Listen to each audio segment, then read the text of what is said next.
Trading एक risky profession होता है, लेकिन अगर डिसिप्लिन के तरीके से किया जाए तो आप लोग कंसिस्टेंटली पैसा बना सकते हैं। काफ़ी सारे लोगों के दिमाग में ये डाउट रहता है कि अनटिल अनलेस हमारे पास एक बेस बहुत बड़ा कैपिटल नहीं होगा, हम लोग पैसे कैसे कमाएंगे ट्रेडिंग से।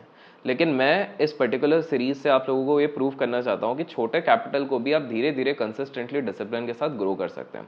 मैं आपको पहले ही बता दूँ कि ट्रेडिंग आप किसी भी फॉर्मेट में करें, चाहे आप क्रिप्टोज में करें, चाहे आप इक्विटीज़ में करें, चाहे आप कमोडिटीज़ में करें, कहीं पर भी करें, रिस्क तो रहता है।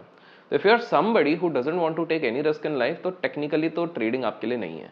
बट अगर आप लोग वो इंसान हो जो एक थोड़ा सा रिस्क लेके एक हायर रिवॉर्ड को चेस करे, तो ट्रेडिंग आपको एक डेफिनेटली एक अच्छा विकल्प बन सकता है, बट प्रॉपर डिसिप्लिन इसमें ज़रूरत है। लास्ट एक महीने का जो हम अभी स्क्रीन पे भी देखेंगे, करीब करीब 74-75% का हमने एक रिटर्न बनाया ओवरऑल कैपिटल डिप्लॉयड में इन आर क्रिप्टो अकाउंट, जिसको हमने डेल्टा एक्सचेंज पे, जो कि हम एक सीरीज चला रहे हैं हमारे चैनल पे, वहाँ पर मैंने आप लोगों को दिखाया हुआ है। सीरीज में कुछ भी सीखने मिलता है तो लाइक ज़रूर कीजिए। ट्रेडिंग रिलेटेड और वीडियोस चाहिए तो कमेंट्स में ट्रेडिंग ज़रूर लिखेगा। लेकिन आज मैं समझाने की आपको प्रयास ये करने वाला हूँ कि किस प्रकार से आप लोग जब एक सेटअप को स्टिक करते हैं तो डिस्पाइट हैविंग लॉसेस, अगर आप कंसिस्टेंटली एफर्ट्स डालते हैं डिसिप्लिन के साथ, तो किस प्रकार से प्रॉफिट बना सकते हैं। और आगे जाने से पहले मैं आप लोगों को बता दूं कि अगर आप हिस्सा बनना चाहते हैं हमारे एक्सक्लूसिव क्रिप्टो ग्रुप का, तो डिस्क्रिप्शन में दिए गए डेल्टा एक्सचेंज के लिंक से आप अकाउंट खोलेंगे। उसके बाद जो ईमेल एड्रेस वहाँ पे दिया गया उस पर आप मेल करेंगे स्क्रीनशॉट कि हमने अकाउंट पूरी तरीके से ऑपरेशनल अकाउंट खोल लिया है, तो आपको उस ग्रुप का फ्री एक्सेस मिलेगा जो बाद में पेड हो जाएगा। तो लिंक डिस्क्रिप्शन में जाके चेक कीजिए, वहाँ पर केवल लर्निंग होगी। अगर आप टिप्स एंड इन चीज़ों के लिए आ रहे हो तो नहीं, क्योंकि वो एक कहावत होती है ना कि आप एक इंसान को एक बार मछली दे दो तो वो ज़िंदगी भर आपके ऊपर निर्भर करेगा, लेकिन आप मछली पकड़ना सिखवा दो तो वो कहीं ना कहीं सॉर्टेड हो जाएगा। एनीवेज, तो अब हम सीधे चलेंगे स्क्रीन पे और समझने की कोशिश करेंगे। तो ऑब्वियस सी बात है, मैं इस्तेमाल कर रहा हूँ डेल्टा एक्सचेंज के ऊपर। यहाँ पर आपको कैपिटल दिखता है जो कि अभी फिलहाल 61.58 दिख रहा है। जो लोग स्टार्टिंग से जुड़े उनको पता है हम क्यों छोटे कैपिटल से ही शुरुआत करके धीरे धीरे उसको ग्रो करने की कोशिश करते हैं। और यहाँ पर वॉल्यूम्स काफ़ी अच्छे रहते हैं। 24 आवर्स में 2.2 बिलियन से ज़्यादा, 24 आवर्स में ऑप्शन वॉल्यूम भी बहुत बढ़िया है। लेकिन अभी हाल फिलहाल में हम जाते हैं and let's see what exactly we are trying to do at present. जब मैं इस पर्टिकुलर वीडियो को रिकॉर्ड कर रहा हूँ तो मैंने 77 लॉट्स बेचे हुए हैं 84,600 के कॉल के, और आज ही का एक्सपायरी है जब मैं इसको रिकॉर्ड कर रहा हूँ। मैंने बेचा है इसको 363, अभी चल रहा है 278, तो करीब करीब 9.19% का प्रॉफिट हो रहा है। मैंने कुछ पोजीशंस ऊपर भी सेल के लगाए हुए हैं, क्योंकि मैंने फुल क्वांटिटी से कभी भी एक बार में नहीं जाता हूँ, मैं 2-3 के स्प्लिट पे जाता हूँ। बट दैट्स नॉट इंपॉर्टेंट, हम पहले एनालिटिक्स पे जाके देखेंगे। अब कुछ लोग बोलेंगे देखो सिर्फ 556 रुपीज़ का जो प्रॉफिट हो रहा है तुमको, तो ये मैं आपको बता दूं कि ये अभी हाल फिलहाल का जो पोजीशन चल रहा है उसकी बात चल रही है। हम लास्ट 38 डेज पे पहले इक्विटी कर्व देखते हैं। यहाँ पे 6000 से शुरू करके, मैंने पहले भी बताया था, एक समय आया था जहाँ पर हम थोड़ा सा अटक गए थे, फिर वापस 6000 हुए, 4950, फिर यहाँ पर गिरे, but again we have try to recover. अच्छा, आप कुछ लोग सोच रहे होंगे कि भाई ये आपका ऊपर नीचे क्यों हो रहे हैं, क्योंकि टाइम टाइम पे हमने इधर विड्रॉल्स किए हैं। सो फॉर एग्जांपल आप यहाँ पर देख सकते हैं 9000 रुपये का मैंने विड्रॉल मारा था जो प्रॉफिट से था। देन आप यहाँ पर भी देख सकते हैं 10,000 का विड्रॉल। तो ये जितने भी आपको दिख रहे हैं मैंने विड्रॉल्स टाइम टाइम पे मारे हुए हैं, जिसके चक्कर में आपको ये चीज़ दिख रही होगी। लेकिन क्या हमें 30 डेज़ का परफॉर्मेंस क्या रहा है देखना है, तो हम यहाँ पर देखेंगे तो करीब करीब 1 लाख का रियलाइज प्रॉफिट रहा है, 83.33% का विन रेट रहा है, जो मेरे हिसाब से बुरा नहीं होता है। एवरेज विन 5.46 है, लेकिन मेरा एक ये जो बड़ा वाला एक लॉस हो गया था, इसके चक्कर में 7.29 का एक लॉस निकल गया। 30 ट्रेड्स किए, तो 30 ट्रेड्स में करीब करीब 1 लाख रुपए बने। 83.33% का एवरेज विन रेट है, जो मेरे हिसाब से बुरा नहीं है। वॉल्यूम्स स्वाभाविक से बातें बड़े हैं, क्योंकि कभी फ्यूचर्स को ट्रेड किया, कभी ऑप्शंस को ट्रेड किया है। The point I am trying to make over here is कि आप अगर 30 दिन में इतना भी एक पार्ट टाइम के हिसाब से भी अगर बनाने की कोशिश करते हैं, मान लो इसका आधा भी कर लो, आधे का भी आधा कर लो, 1/3 कर लो, 30,000 रुपये भी एक सैलरीड इंसान को एक एडिशनल निकलता, तो मेरे हिसाब से वो बुरा नहीं है। और ऑब्वियसली उसके लिए आपको ट्रेड करना पड़ेगा, लिंक जिसका डिस्क्रिप्शन में आपको मिलेगा। लेकिन हमको ये समझना पड़ेगा अब कि ये पॉसिबल कैसे होता है, हाउ इज इट पॉसिबल कि आप इस तरह के आप ट्रेड्स ले सकते हैं। तो पहली चीज़ हमेशा हमको याद रखनी है, मैं थोड़ा सा कंपाइल करने के लिए आप लोगों की कोशिश करूंगा कि हमेशा लेवल्स के साथ खेलिए। लेवल्स आपके मार्केट आवर्स के पहले से मार्क होने चाहिए। आप लोगों ने नोटिस किया होगा मैं 2 आवर 4 आवर थोड़े बड़े फ्रेम्स पे वर्क करता हूँ। अभी जो मैं फिलहाल के लिए लेवल देख रहा हूँ, तो जो लोग अपने ट्रेड्स आगे के सोच रहे हैं, सो पहला मेरे को यहाँ पर एक रेजिस्टेंस दिख रहा है 85,900 86,000 पे, और दूसरा मुझे ये एक रेंज दिख रहा है 83,000। सो 83 से 85,000 के बीच में हमारे पास क्या क्या पॉसिबल स्ट्रैटेजीज हो सकती हैं। एक स्ट्रैटेजी ये हो सकती है कि आपने 83,000 का पुट, 83,000 का पुट और ऊपर 86,000 का कॉल बेच दिया। ये एक तरीका हो सकता है जिसको हम एक तरीके से कह सकते हैं। और थोड़ा सा इक्वल डिस्टेंस अगर हम निकाल लें तो हम उसको एक अच्छा सा स्ट्रैंगल बना सकते हैं। स्ट्रैडल क्या हमें बनाना चाहिए, नहीं बनाना चाहिए, बिकॉज जिस तरह के मोमेंटम क्रिप्टो अभी दे रहा है, मान लीजिए आपने इधर स्ट्रैडल बनाने की कोशिश की थी, एक लेग यहाँ पर आपका कट गया होता। जिन लोगों को नहीं पता स्ट्रैडल क्या होता है या शॉर्ट स्ट्रैडल क्या होता है, शॉर्ट स्ट्रैडल मतलब एक ही स्ट्राइक प्राइस के कॉल और पुट को आप सेल करते हैं। तो अगर मैं 85,800 का कॉल भी सेल करता हूँ और 85,800 का पुट भी सेल करता हूँ तो उसको हम शॉर्ट स्ट्रैडल कहते हैं। और उसी को अगर मैं दोनों को बाय करता हूँ तो लॉन्ग स्ट्रैडल कहते हैं। तो क्रिप्टो में आप लॉन्ग स्ट्रैडल ज़रूर एक बार को सोच सकते हैं। फॉर एग्जांपल मान लीजिए यहाँ पे कोई व्यक्ति होता, उसने बोला होता कि भैया मैं 77,200 का कॉल भी बाय करता हूँ, 77,200 का पुट भी बाय करता हूँ। ऑब्वियसली बात है 77,200 का पुट थोड़ा ज़्यादा उसको एक्सपेंसिव पड़ रहा, लेकिन जिस हिसाब का मूव आया यहाँ पे उसकी सारी रिकवरी वहाँ पे हो चुकी होती। नेक्स्ट चीज़ आपको जो ध्यान रखना है, एक बार आपकी नई मार्किंग हो जाए तो आप पुराने वाले मार्किंग से आप निकल जाइए ताकि आपके पास क्लैरिटी रहे, चार्ट्स थोड़े से क्लीन हो और क्लैरिटी रहे। तो मेरे लिए ये 2 लाइन्स में हटा देता हूँ। तो हाल फिलहाल के लिए मेरे पास एक जो ट्रेडिंग सेगमेंट बन रहा है वो बन रहा है 85,900 से लेके 83,000 के बीच में।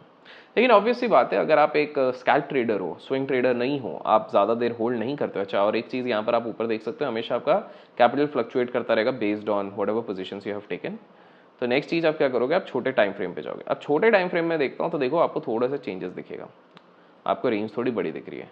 तो अभी मेरे सिंपल से एक चीज़ हो जाएगी कि अगर मैं एक स्कैल्पर हूँ तो मैं ये देखूंगा कि यार 84,500 को अगर ये सपोर्ट कर रहा तो मैं क्विक एक बाय लूँगा और मोटा मोटी एक 100-150 पॉइंट्स के अंदर निकल जाऊंगा, क्योंकि 15 मिनट्स के अंदर अगर मैं डेल्टा एक्सचेंज में अपना ट्रेड का प्रॉफिट क्लोज करता हूँ तो कोई भी चार्जेस नहीं पड़ते। जी हाँ, 15 मिनट्स के अंदर अगर हम क्लोज करते हैं। और क्या स्ट्रैटेजीज निकल सकती है, हमेशा आप सोचो क्या पॉसिबल स्ट्रैटेजीज आपको एक सेफर हेज दे सकती है इस तरह के बाजार में। तो दूसरी स्ट्रैटेजी मैं ये सोच सकता हूँ, अगर मैं शॉर्ट टर्म पे कर रहा हूँ, कि ये वाला पॉइंट था जहाँ पर एक बायर का मेरे को मोमेंटम दिखा है। थोड़ा सा अगर जूम करूँ तो ये वाला एरिया था जहाँ पर एक बायर का मोमेंटम जोन दिखा हुआ है। तो मैं ये एक चीज़ कर सकता हूँ, अगर मेरे को निकट ही जाना है तो 83,700 या 800 का पुट मैं सेल कर सकता हूँ और उसके बाद मैं वेट कर सकता हूँ एक्सपायरी का, और एक्सपायरी के निकट में ये जीरो होने के चांसेस है। लेकिन उसमें रिस्क क्या रह जाएगा, उसमें रिस्क ये रहेगा कि अगर ये वाला लेवल तोड़ देता है 84,500 या 600 का लेवल नीचे की तरफ तोड़ देता है, तो रादर देन वेटिंग कि कब वो इस लेवल पे आएगा, मुझे अपनी पोजीशन क्लोज कर देनी चाहिए। बिकॉज हाल फिलहाल पे इस पोजीशन को इसने होल्ड करके रखा है 15 मिनट्स के कैंडल पे, but the moment it breaks कहीं ना कहीं प्रॉब्लम होगी। आज मैं एक और चीज़ आपको बताता हूँ, इंडिकेटर्स पे आप वीवैप लगा लीजिए अगर आप शॉर्ट फॉर्म में कर रहे हैं। जब तक वीवैप के ऊपर, ध्यान से सुनिएगा, जब तक वीवैप के ऊपर कैंडल नहीं रहता है तब तक अगर आपको लॉन्ग लेने की इच्छा भी हो रही है लॉन्ग मत लीजिए, और जब तक वीवैप के नीचे है तब तक आपको शॉर्ट सी पोजीशंस लेनी है। आई रिपीट, जब तक कैंडल्स 2-3 कंसेक्यूटिव कैंडल्स वीवैप के नीचे हैं तब तक आपको लॉन्ग नहीं लेने हैं, और जब तक 2-3 कैंडल्स ऊपर हैं तब तक आप शॉर्ट नहीं लेंगे।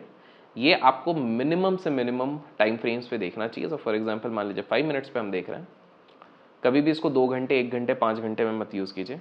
तो यहाँ पर जब ये ऊपर जा रहा था तो एटलीस्ट आपको 3 कैंडल का वेट करना है अगर आपके सिस्टम पे लॉन्ग बन रहा है। वैसे तो मेरे सिस्टम पे लॉन्ग नहीं बन रहा बिकॉज कोई भी रेंज नहीं टूट रही है, बट यहाँ पर आपका शॉर्ट बन रहा है। अभी शॉर्ट भी नहीं बन रहा, क्यों नहीं बन रहा, क्योंकि हमने अभी देखा था हमारा जो रेंज है ये रेंज के बीच में फंसा हुआ है। अब आपको जस्ट इमेजिन करो कितना बढ़िया, इसको कहते हैं कॉन्फ्लुएंस। मान लीजिए यहाँ पर एक बड़ा सा कैंडल टूटता हुआ दिखता है और वीवैप में भी 15 मिनट्स के भी नीचे दिख रहा है, 5 मिनट्स के नीचे दिख रहा है, प्लस नीचे आपको एक सिग्निफिकेंट वॉल्यूम दिख रहा है। इससे बेटर क्या था, आपको एक हाई प्रोबेबिलिटी सेल मिल जाता। तो हमेशा चेज करो आप हाई प्रोबेबिलिटी ट्रेड्स। प्रॉब्लम क्या हो जाती है कि आप हाई प्रोबेबिलिटी ट्रेड्स करते नहीं हो। अब जो सबसे हैरान कर देने वाली बात है कि जब से ये टैरिफ वाली चीज चालू हुई और सारी चीज हुई है, बिटकॉइन काइंड ऑफ मूवमेंट के बाद 11 अप्रैल से लेके अभी तक ये रेंज बाउंड हो चुका है, which is actually troublesome for lot of people. जो हॉडलर्स हैं, जो स्पॉट पे बाय करते हैं, उनके लिए तो चलो ठीक है, वो होल्ड कर रहे हैं कि भैया कभी 1 लाख के ऊपर जाएगा तो सही हो जाएगा। मेरी एक्सपेक्टेशन क्या कहती है, इसको समझने की कोशिश करते हैं। मेरी एक्सपेक्टेशन ये कहती है कि किसी तरीके का भी एक पॉजिटिव रिलीफ अगर ग्लोबल सिनेरियो से आया हो, उसी के लिए क्रिप्टो करेंसीज वेट कर ररे हैं। एक बार ये चीज़ आएगा तो ये 86,000 को तोड़ेगा, और एक बार 86,000 को डिसाइसिवली तोड़ लिया तो आई वुडंट बी सरप्राइज उसी के 1-2 दिन के अंदर 88,000, 89,000 भी आ सकता है। बट हमें न्यूज़ बेस्ड ट्रिगर का यूज़ करना। चौथी चीज़ आपको जो ध्यान रखनी है वो ये है कि क्रिप्टो मार्केट में जो मेजर मूव आता है वो आता है सेकेंड हाफ में। तो आप अगर मेजर ट्रेड्स लेना चाहते हैं, रेंज बाउंड में फंसना नहीं चाहते हैं, तो मैं कहूँगा शाम के 4-5 बजे के बाद अगर आप ट्रेड लेते हैं तो आपकी प्रोबेबिलिटी भी बढ़ जाती है, पैसे कमाने का भी मौका बढ़ जाता है। तो हाल फिलहाल में मैं आपको 3 इंपॉर्टेंट की लर्निंग्स दे रहा हूँ। पहला, हमेशा लेवल्स बना के चलो। दूसरा, वीवैप अगर लगाते हो, वीवैप के नीचे है तो आपको बाय नहीं करना, वीवैप के ऊपर है तो सेल नहीं करना है। उसके बाद एक बार नीचे आ जाए तब आप जरूर कर सकते हो। वीवैप छोटे टाइम फ्रेम्स पे ज़्यादा बेटर वर्क करता है रादर देन बड़े। अदर देन दैट, आपको एक और चीज़ जो सबसे इंपॉर्टेंट रहती है वो ध्यान ये रखनी है कि आपको बहुत ज़्यादा इंडिकेटर्स लगाने की जरूरत नहीं है। आपने सिर्फ वीवैप और प्राइस एक्शन भी लगा लिया तो दैट इज गुड इनफ। लेकिन अगर आप बहुत सारे लगाने की कोशिश कर रहे हो तो आप खुद के खुद कंफ्यूज हो जाओगे। तो मेक श्योर कि आप पहला लेवल्स लगाएं। दूसरा, हाँ, और एक और मैं हमेशा कहता हूँ, रिस्क अपने लिमिटेड रखें। फ्यूचर्स में कर रहे हो 10-25 स्टार्टर्स के लिए, इंटरमीडिएट प्लेयर्स के लिए 50x, बहुत ही तगड़े वाले एडवांस प्लेयर हो जिसको प्राइस एक्शन का A to Z हो गया और बहुत अच्छे से मूव पकड़ दो, तभी आप 150x 200x पे जाओगे। Otherwise I would say just because आपको 200x का ऑप्शन मिला है 200x पे मत जाओ। बहुत सारे लोग ओवरनाइट 200x के लेवरेज लेके बैठ जाते हैं और उसके बाद फिर रोते रहते हैं कि यार हमारा पोजीशन का स्टॉप लॉस हिट हो गया और हमको नुकसान हो गया। उससे बेटर ये नहीं होता कि आप 25x पे भी करो, क्योंकि 25x भी आपको इक्विटी से तो ज़्यादा ही मार्जिन दे रहा है। तो कहीं ना कहीं आप इस चीज़ का ध्यान देंगे। अच्छा, किसी ने मुझसे ये सवाल पूछा था, भैया मुझे ये नहीं पता कि ये मार्जिन कैसे एडजस्ट किया जाता है, क्या किया जाता है। यहाँ पर आप क्लिक करोगे, ये मैंने करा तो ये सेट टू 25x हो जाएगा। मैं 200x करूँगा तो ये सेट टू 200x हो जाएगा। मैं 10x करूँगा तो ये 10x हो जाएगा। ये 25x होगा तो 25x हो जाएगा। अगर मुझे बाय सेल करना है तो मैं मार्केट प्राइस, मेरे पास एक ऑप्शन रहता है कि मैं मार्केट में खरीद लूँ, पर मैं मार्केट प्रेफर नहीं करता हूँ। मैं बेस्ट बिड पे जाऊँगा। यहाँ पर चल रहा है, अगर मैं बायर हूँ तो मैं कोशिश करूँगा, ये देखिए बाइंग का पोजीशन दिखा रहा है बेस्ट बिड, मैं इसको चेंज करके मान लीजिए मेरे को चाहिए कि 84,644 के आसपास ही चाहिए, तो वो तो खैर ट्रिगर हो ही जाएगा बेस्ट बिड।